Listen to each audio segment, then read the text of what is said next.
Olá, meu amigo, eu tenho ficado muito triste vendo o sucesso que está tendo o Evangelho do fracasso. Sendo assim, senti a necessidade de apresentar o Evangelho de Cristo. O Evangelho de Cristo não é o Evangelho de fracasso, é o Evangelho de vitórias.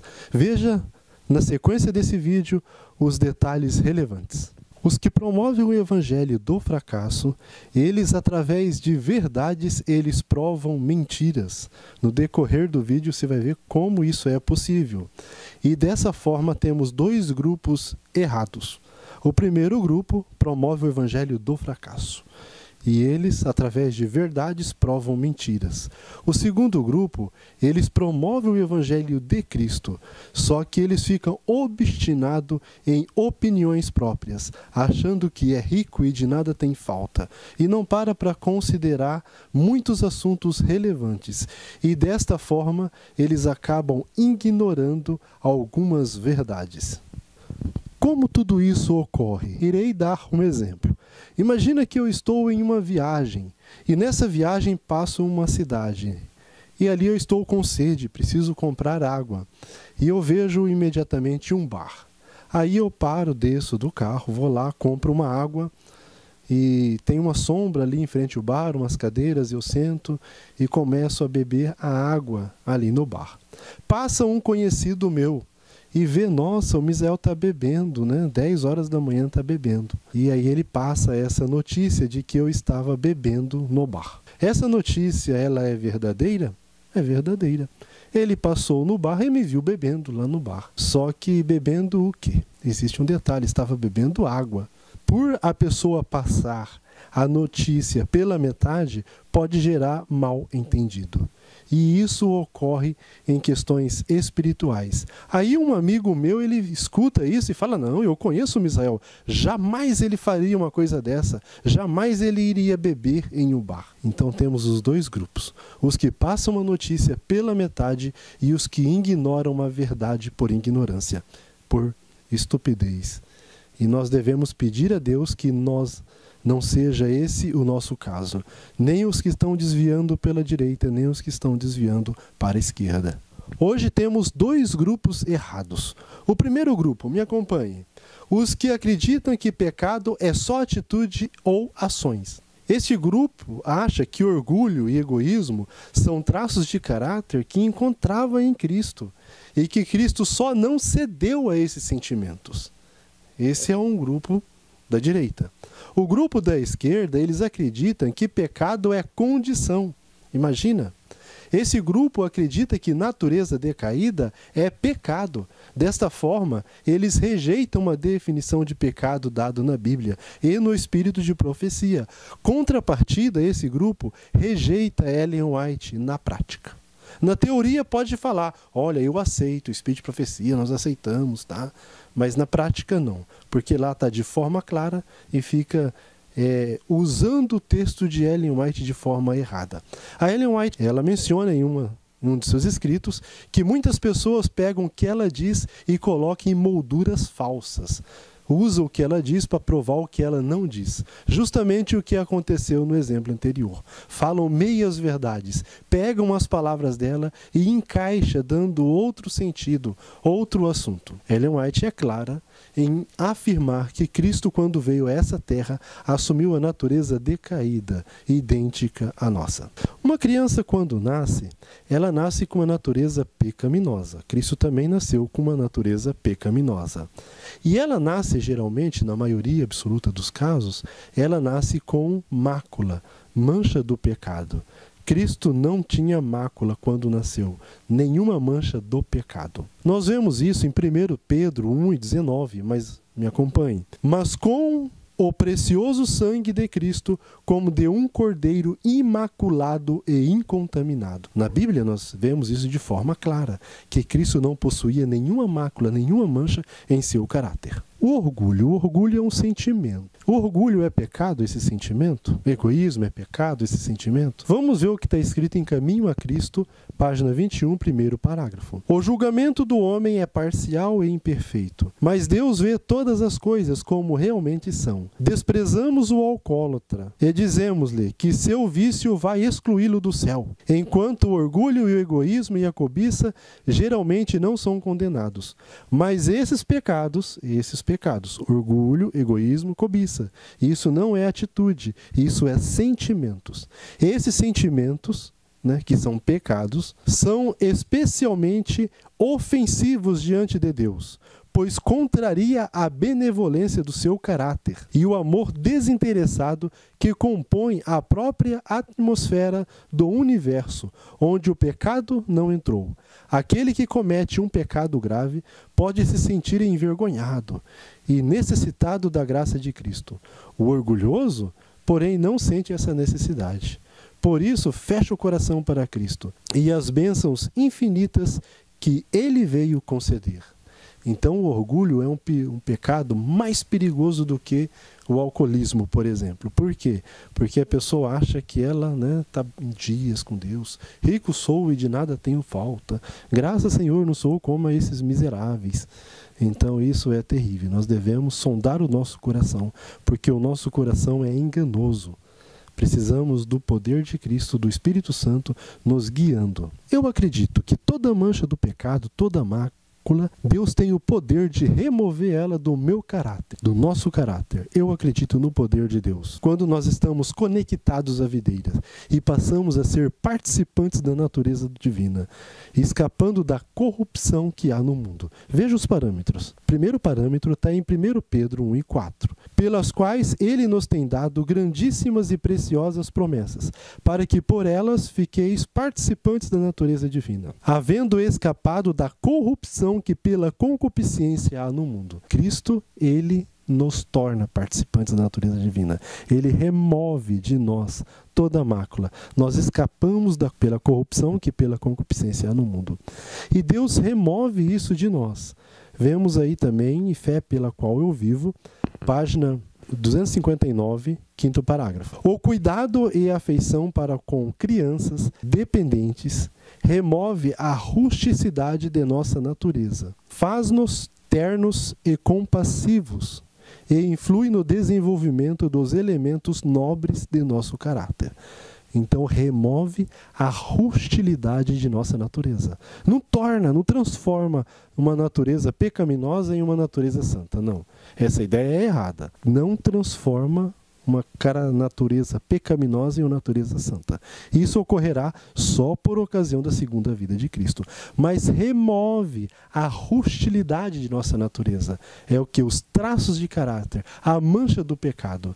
Por isso que os pais têm uma grande responsabilidade na educação dos filhos, porque ele estará colaborando com o filho ou para ir para o céu, para ser uma boa pessoa, ou para ser uma má pessoa e ir para o inferno. Os promotores do evangelho do fracasso, geralmente eles fazem duas perguntas. Me acompanhem. A primeira pergunta: quem não comete mais pecado? A segunda pergunta: você conhece alguém que não peca mais? Essas perguntas estão erradas, falta um sujeito nela. Igual o camarada que relatou que eu estava bebendo no bar. Faltou o detalhe no relato dele. Eu estava bebendo o quê? Água. Possível uma pessoa vencer o pecado sem o poder de Deus? Não. Você conhece alguém que não peca sem o poder de Deus? Não. Está faltando aí o poder de Deus na pergunta. Então, seria mais honesto esses promotores do evangelho do fracasso fazer a pergunta da forma correta. Como que seria a pergunta da forma correta? Você conhece alguém que não comete pecado mesmo com o poder de Deus, mesmo cheio do Espírito? Essa pergunta também, mesmo sendo feita da forma correta, ela é imprópria a nós. Porque só Deus conhece o caráter das pessoas. Só Deus conhece o coração. Eu não achei na Bíblia ou na palavra de Deus algum parâmetro me autorizando, vendo, analisando e julgando as intenções, o caráter da pessoa, quem peca ou não. Não encontrei isso na Bíblia, porque só Deus conhece o coração, só Deus sabe quem peca ou não. A gente julga, a gente pode julgar, podemos definir o quê?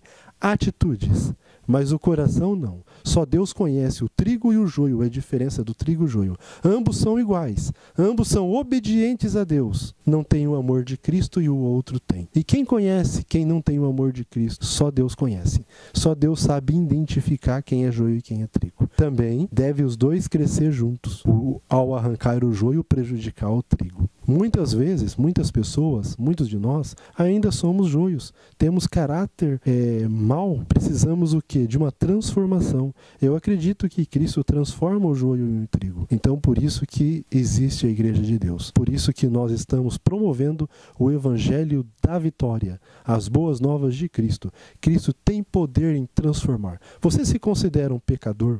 Você olha para você e vê muita coisa que tem para transformar? Não desanime, acredite no poder de Deus e não absorva essa ideia do fracasso que ninguém consegue vencer. Conseguimos vencer? Conseguimos, com o poder de Cristo. Tudo posso naquele que me fortalece. Acaso é impossível Deus cuidar, nos preservar de não pecar? Às vezes a gente pode ficar desesperado. Imagina, eu me converti, eu agora me tornei uma nova criatura em Cristo Jesus, mas se eu cometer um pecado, aí eu já sou um pecador, aí eu preciso de... Sempre nós precisamos do poder de Deus. Não só para nos transformar, mas para nos manter transformados. Então, se uma pessoa se mantém transformado, não é por força ou por mérito próprio, mas porque Deus concede poder e nos mantém transformado. Me acompanhe em Judas 24.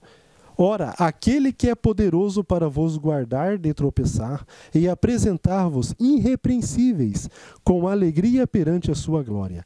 Cristo é poderoso para nos guardar de não pecar e nos apresentar irrepreensíveis. Vamos ter uma vida de confiança na palavra de Deus. Não confiar só que Ele nos transforma, mas confiar também que Ele nos mantém transformados. Cristo nasceu sem mácula em seu caráter. Me acompanhe esses detalhes interessantes. Nós nascemos com mácula em nosso caráter. Natureza pecaminosa não é sinônimo de caráter. Natureza pecaminosa é uma coisa, caráter é outra. Não são sinônimos. Que deixe isso bem claro. Esse estudo a gente pode pedir para mim, eu posso passar em outra ocasião. Não herdamos caráter. Nós não herdamos caráter. Mácula nós herdamos. Isto é chamado de maus traços de caráter. Mácula é propensão pecaminosa. Existe uma diferença entre propensão pecaminosa e propensão ao pecado. Cristo tinha propensão ao pecado, mas ele não possuía nenhuma propensão pecaminosa. Quando escapamos da corrupção que pela concupiscência há no mundo, passamos a ser participantes da natureza divina. E isso ocorre hoje, porque ninguém receberá o sinal de Deus se tiver uma mácula ou uma mancha em seu caráter, uma nódoa. Então isso não ocorre na glorificação, como o inimigo está querendo fazer as pessoas acreditarem, para ficar tranquilinhas indo para o inferno. Isso ocorre hoje. Isso pode ocorrer hoje. Se não existe a condição de pararmos de cometer pecados, o poder de Deus seria fraco e o poder de Satanás seria forte. Se natureza decaída fosse pecado, seria transgressão da lei de Deus uma pessoa nascer. Nasceu com a natureza pecaminosa. A natureza pecaminosa é pecado nascer. Essa ilógica ela é pregada tanto por pré-lapsarianos como por híbridos. Não é pecado nascermos. Mácula não é pecado termos, mas mácula nos leva ao pecado involuntário. Pecado é transgressão da lei de Deus. E transgredimos a lei de Deus através de sentimentos. Um sentimento de orgulho. Quando olhamos para uma mulher com intenção impura. Intenção é um sentimento. Não é necessariamente um ato ou uma atitude. Orgulho é um sentimento. Egoísmo, sentimento. Sentimento é pecado, não só atitudes. Irei apresentar agora o verdadeiro Evangelho de Cristo. Qual é o Evangelho de Cristo? Muitos não sabem apresentar pela palavra de Deus qual é o Evangelho de Cristo. Está em Romanos 1,16. Me acompanhe. Porque não me envergonho do Evangelho de Cristo, pois é o poder de Deus para a salvação de todo aquele que crê. Primeiro do judeu, também do grego. Cristo veio nos salvar de quê? Saber que Cristo veio nos salvar não é o suficiente. Os judeus sabiam que Cristo viria salvar eles, mas achavam que era do jugo romano e foram enganados. Hoje as pessoas também estão enganadas. Então vamos divulgar o Evangelho de Cristo. Do que Cristo nos salva? Me acompanhe em Mateus 1:21. E dará à luz um filho, chamarás o seu nome Jesus, porque ele salvará o seu povo de seus pecados. Cristo nos salva de nossos pecados. O diabo está querendo fazer com que as pessoas adiem isso. Acha que Cristo vai nos salvar de nossos pecados só na glorificação, quando não tem mais jeito, não tem mais oportunidade de reconciliação com Deus. Quando Cristo nos salva de nossos pecados? O que aconteceu com Zaqueu? Me acompanhe em Lucas 19:9. E disse Jesus: hoje veio salvação a essa casa, pois também este é filho de Abraão. Será que daquele dia em diante, Zaqueu ali já era imortal? Ele, já foi glorificado naquele momento? Não, ele não foi glorificado naquele momento. Naquele momento veio salvação dos pecados. Então a salvação dos pecados tem que ocorrer hoje. Não precisamos ficar apegados, não devemos ficar apegados aos nossos pecados e achar que Deus não tem poder de nos livrar, que Deus tem poder de nos livrar. Este é o verdadeiro Evangelho de Cristo. 1 João 3:6 e 9, fala que aquele que nasce da água e do Espírito. O que a água faz? Ela limpa a mancha. Ela limpa a mancha da roupa, a sujeira, toda a mancha do pecado, toda a culpa. A água limpa. Então, ao nascermos da água e do Espírito, o que seria nascer do Espírito? Não satisfazer a vontade da carne, mas viver de acordo com o Espírito, não satisfazendo a natureza pecaminosa. Então isso é nascer da água e do Espírito. Me acompanhe no verso 6. Qualquer que permanece nele não peca. Qualquer que peca não ouviu nem conheceu. Então, se nós permanecermos em Cristo, não vamos cometer pecados. Nem por sentimentos, nem por pensamentos. Qualquer que é nascido de Deus não comete pecado, porque a sua semente permanece nele. E não pode pecar porque é nascido de Deus. Então a pessoa realmente é nascida de Deus, é nascida. Ela não comete pecado. Pode ser que ela caia, pode ser que ela caia. Pode ser que ela morra em Cristo. Mas Deus tem poder de ressuscitar essa pessoa em Cristo. Quando somos nascidos em Cristo? E isso deixa de forma clara em João 3:5, que é por ocasião do batismo do Espírito Santo. As pessoas confundem o batismo do Espírito Santo com cerimônia, então quer dizer que tem que batizar um bebê, porque a mancha do pecado, a macrocriança nasce isso, então tem que batizar bebê. Não, que batizar bebê? Aliás, o pastor consagra a criança, o pastor batiza, quem batiza é o Espírito Santo. O pastor, ele faz apenas uma cerimônia, não é ele que batiza. Esse é um mito, é um dogma que Satanás deixou na mente das pessoas. João ainda diz em 1 João 2:1, olha o que ele diz: meus filhos, essas coisas vos escrevo para que não pequeis, e se alguém pecar, temos um advogado para com o Pai, Jesus Cristo o justo. Essas coisas ele diz para nós, não é para nós pecar, é para não pecarmos. Agora, se por um acidente a gente não desanime, temos um advogado. Nós devemos estar sempre em comunhão com Cristo. Pecado não é culpa da natureza, nem é culpa de Deus. Deus, ele nos protege. Pecado é nossa culpa em ceder à tentação. A mácula ou mancha do pecado nos impossibilita de andarmos com Deus. Por isso precisamos nascer da água e do Espírito. Todos que pregam que não existe como parar de pecar não é adventista do sétimo dia, porque a mensagem adventista do sétimo dia, dada por Deus através do espírito de profecia, ela é uma mensagem de vitória e não uma mensagem de fracasso. É uma mensagem que Cristo tem poder em nos transformar, e é isso que ele espera de cada um de nós. Quem não acredita que Deus tem poder em nos transformar, não acredita no Filho de Deus. Não acredita no sangue de Jesus. Me acompanhe em João 3:36. Aquele que crê no Filho tem a vida eterna, mas aquele que não crê no Filho não verá a vida, mas a ira de Deus sobre ele permanece. Vamos continuar incrédulos, não acreditando que Cristo tem poder de nos transformar?